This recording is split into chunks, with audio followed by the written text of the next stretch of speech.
What's up, you guys? Welcome back to another one. If you're new to the channel, I am Gold Pony. I do new car, truck, SUV reviews on YouTube, and today we're in the brand new 2025 Mercedes-Benz E350, courtesy of Mercedes-Benz of Hagerstown in Hagerstown, Maryland. For more information on their inventory, please feel free to check out the link in the description box below. So we are in this one today because, believe it or not, the 2025 E350 is actually less expensive than last year, so that is pretty cool. You got excellent luxury finishes on the inside, of course, as well. So ultimately in this video, we will be testing out and going over everything about this one, from acceleration to braking, steering feel, ride quality, sound system, exhaust clip, all that fun stuff. So having said all of that, what do you guys say? Let's just go ahead and jump right into it. And as always, let's start with pricing. And so there are essentially two different configurations for the 2025 E350. You got the rear wheel drive variant starting at $62,450, which is $900 less than the 2024 E350. So that's pretty cool. And then you got the 4MATIC all-wheel drive starting at $64,950. But regardless of the configuration that you go with, the power plant on the E350 is going to be the same. Powering the beast is a 2-liter turbocharged 4-cylinder with a mild hybrid system, putting out 255 horsepower, 5,800 RPM, 295 pound-feet of torque, coming in at 2,000 RPM, power center rear wheels or all wheels. And so, by the way, the rear wheel drive is a new configuration for 2025. That's how they got it less expensive. So in case you're curious about that, but power sent to the ground through a 9-speed automatic with paddle shifters, which of course we will be testing out here in a little bit.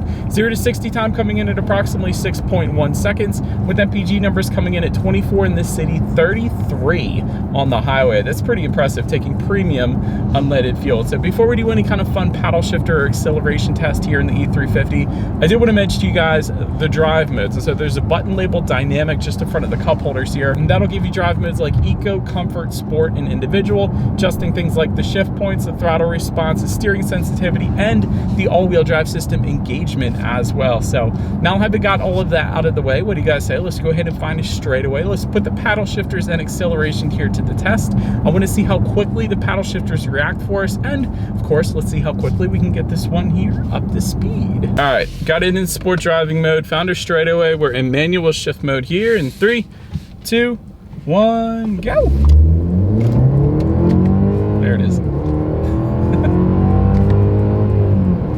Okay, the paddle shifters, as far as they go, they're extremely smooth shifts. Like, that was surprising. So a lot of times back in the day, I know, maybe like 8 or 10 years ago when I was reviewing Mercedes-Benz, it like lunged you forward. Maybe that was just AMG, I don't remember exactly, but very, very smooth shifts with the paddle shifters. Really not much of a delay either on the initial get up and go when it comes to the acceleration, probably because of the mild hybrid system. But yeah, that's plenty of an acceleration for this thing. You're not going to have any issues emerging onto the highway. But anyways, to go along with that acceleration, as always, braking is equally important. So up front, you will find 12.7-inch ventilated front discs. In the back, 11.8-inch solid rear discs. As far as that 6-0 stopping distance goes, it comes in at 102 feet, which is an insane number on paper. That's absolutely brilliant. As far as braking feel goes, it's on the softer side of things, so didn't expect that. With that number, at least, that's a very nice number, so you're not going to have any issues coming to a stop in this thing.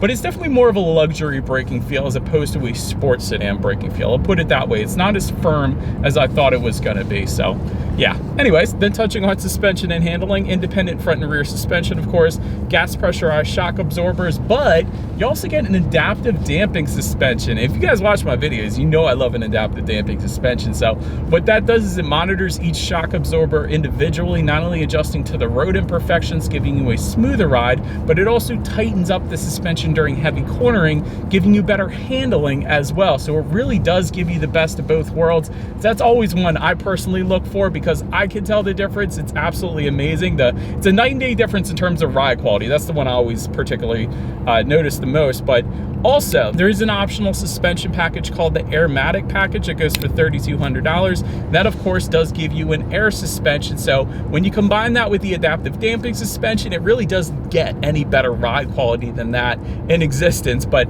with that package, you also get rear axle steering, which operates at speeds under 37 miles per hour. So that's where the rear wheel wheels turn a little bit when you turn the steering wheel. That's pretty darn cool as well. So overall, as far as ride quality goes, it's been perfectly fine on my short little test drive here today. So definitely absorbing the road imperfections, and that makes sense with an adaptive damping suspension. So wonderful ride quality in the E-Class. As far as steering feel goes, it's just right. It's what you would expect the E-Class to feel like when it comes to the steering. It's not a super heavy steering feel like a sports sedan or like a sports car, but it's not a loosey-goosey steering feel like an SUV either. It's just what this car should be. As far as cabin noise goes, this is the perfect test. We're going 52 miles per hour right now. We're about to hit a bridge in a second here, but it's been perfectly fine in my short little test drive here today. I haven't had any issues with that. Here's the bridge for that noise. And touching on rear visibility, I can see 100% perfectly fine out of my rear view mirror. You're definitely not going to have any issues there. Touching on forward visibility, rain sensing windshield wipers actually do come standard on the E-Class here. So whenever this thing detects any kind of mist or rainfall, it's going to automatically turn on those windshield wipers for you. So gotta love that. There's also available a head-up display with real-time navigation. That's with one of the package options. So that's going to display your speed limit, and safety features up onto your windshield, better helping you keep your eyes on the road there. And last thing I wanted to mention with forward visibility here, there is a digital light package that goes for $990 that gives you more than 1 million pixels per headlamp, ultra wide high beams as well, and you get the cornering function. So when you're going around a bend at night, those headlights will swivel based on your steering angle, better help illuminating what is around that bend, so you're less likely to actually hit a deer or Sasquatch or an alien or whatever the case. So anyways, that about rounds out the performance segment of this review, you guys. Let's now go ahead and take a look at the exterior of our brand new 2025 Mercedes-Benz E350. All right, so here she is, you guys, the new 2025 Mercedes-Benz E350, finished in graphite gray metallic, in case you were curious of our exact exterior color name. By the way, that's a $750 color, in case you were interested. But speaking of colors, there's a new color for the 2025 E350 this year. That's going to be Patagonia red metallic. That goes for $1,750, in case you were interested in that. But as always, let's go ahead and start with where the E-Class is made. Taking a look at the VIN, first character is the letter W, indicating that the E-Class is built and assembled in Germany, as it should be. So let's go ahead and start up front. LED headlights with LED daytime running lights to the sides. Get the automatic feature with that. You get automatic high beams as well. So if you have your high beams on at night and it senses a vehicle coming in the opposite direction, it's going to automatically dim them back to low beams. Then when that vehicle is gone, it's going to automatically bounce it back up the high beams for you. Of course, up front, you will find that iconic diamond block front grille. And by the way, there's an option for that front grille. It can be illuminated for an additional $400 if you wanted to go that route. So I did want to mention that. Then you guys can see down to the bottom corners there, you got front air curtains helping direct air around the wheel and tire combination for a little better aerodynamics there as well. But that pretty much rounds out the front end. Let's now go ahead and swing around to the side. All right, so now since we are around to the side of the E350, chrome window surrounds will come standard. However, there are some gloss black window surrounds available as an option, as you guys can see. One of those options is the night package that gives you gloss black accents. That goes for $200, but there's other ways you can get the gloss black as well. But flush door handles, you gotta love them. I think they look so stinking cool. Door handles just actually retracted into the vehicle again, so I'm a fan of that. Taking a look at the side mirrors, they are body colored power adjustable side mirrors. They will be heated with LED integrated turn signals, and they are power folding actually as well. Then take a look down at the wheel setup. 18-inch triple 5-spoke aluminum alloys do come standard. However, there are several different designs available for this thing, but that pretty much rounds out the side profile. Let's now go ahead and swing around to the back. All right, so now since we are around to the back of the E350, I personally love this look. This is one of the best looks on this thing, but all the way to the top, typically you find a shark fin antenna. You don't have that with Mercedes-Benz typically because it's a super clean look, so definitely a fan of that. You got the rear spoiler back there. That looks good. LED taillights, of course, and the Mercedes-Benz star logo that started last year with the redesign of everything, so definitely a fan of that as well. You do have LED license plate lighting to go along with that. I don't like to overlook that. And then underneath of it all, it is dual exhaust outlets. However, there are chrome tips. You guys can see that, but that's actually fake. The real dual exhaust outlets are actually tucked away underneath, so not sure why Mercedes did that, but they did. But nonetheless, I do believe you guys know what we have to do next here. As always, here is that exhaust clip.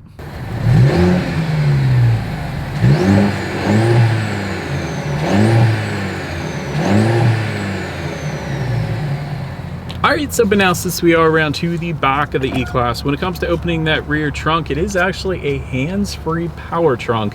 That comes standard. That's pretty nuts, but there is a button on the key fob as well. There's also a button on the trunk itself, but once opened up, cargo capacity comes in at 19 cubic feet. Yes, the rear seats do fold down if that was not enough space. There's actually buttons in the cargo area to fold those rear seats down, so that's pretty nice. You do have some netted storage in the corner there. There's chrome plated tie-down anchors. You got grocery bag hooks actually on both sides in the cargo area there. And then if you were to lift up underneath of that cargo floor, you will actually find a good bit of in-floor storage to hide whatever you want to hide underneath of there. So big fan of that. But then making our way up to the rear legroom, that comes in at 35.8 inches. For reference, I'm even 6 feet tall. This is how much space I had in the rear seats there. Rear center armrest with phone holder and cup holders comes standard. So the way that works is you press it out for the phone holder and then you press it in just a little bit and then let it come back out.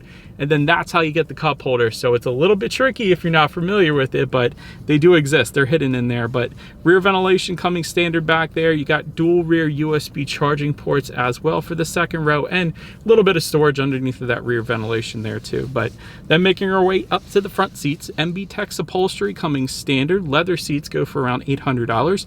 Power adjustments can be found on the doors, by the way. If you're not familiar with Mercedes-Benz, that's how they do it. They don't put it on the seat. They put it on the doors in case you're curious. Heated front seats do come standard. You got memory settings for both the driver and the passenger for 3 different drivers and 3 different passengers. You don't always see it on the passenger side, so I like to mention that. Ventilated front seats, of course, are available. There's also a multi-contour seating package that goes for $2,950. That does give you multi-contour front seats, of course, but it also gives you the massage function, so you can have massaging front seats. So that's pretty darn nice as well. Overall, as far as seat comfort goes, it was okay. Love that the seams are vertical. It doesn't give you any awkward pressure points for that reason. So yeah, they definitely get the job done there. But then take a look at the steering wheel. It is tilt and telescoping. It is going to be wrapped in a Napa leather, and it is heated actually as well. So I should probably turn that on. But anyway, they're making our way to the startup. Let me start by showing you guys the key. It's a very heavy duty key. Like, this is a metal key, no doubt. You got lock as the Mercedes-Benz logo at the top. You got unlock just below that, and then the power trunk button, of course. But it is all keyless entry with a push button start. So all I'm going to do here is simply put my foot on the brake and press that engine start button located just underneath the gauge cluster there. And so once started up, when it comes to that gauge cluster, it is a 12.3 inch digital gauge cluster, and Mercedes-Benz does gauges better than just about everybody out there. I think Mercedes-Benz and BMW are probably my favorite for the gauges. But so when you press the home button on the left-hand side of the steering wheel, it gives you a bunch of different loadouts. You got sport, got classic, there's a full navigation setup if you wanted to display that up there. So a bunch of different looks to it. I actually remember them having more in the past, but still, nonetheless, I think understated was the other one if I remember correctly, but they all look good, quite honestly. The sport is kind of like a 3D effect, so I'm a big fan of that. But of course, you have how many miles you have left until you hit empty. There's speed limit recognition up there. There's your outside temperature, which says it's in the 30s today, so it is definitely cold. So I'm glad I got the heated steering wheel and the heated seats here. But yeah, I love the gauges in this thing. But now let's go ahead and make our way to overall interior quality. Let me start with the dual pane panoramic sunroof that we got here. So rear passengers actually have their own individual sunroof back there, so you gotta love that. You have this nice luxury fade to off interior lighting up top as well, surrounded by ambient lighting, which, by the way, you do get multicolor ambient lighting in the E-Class, and they do ambient lighting better than everybody else. Now that one I will always say. So it's so bright and there's so many colors, it just looks so dang good.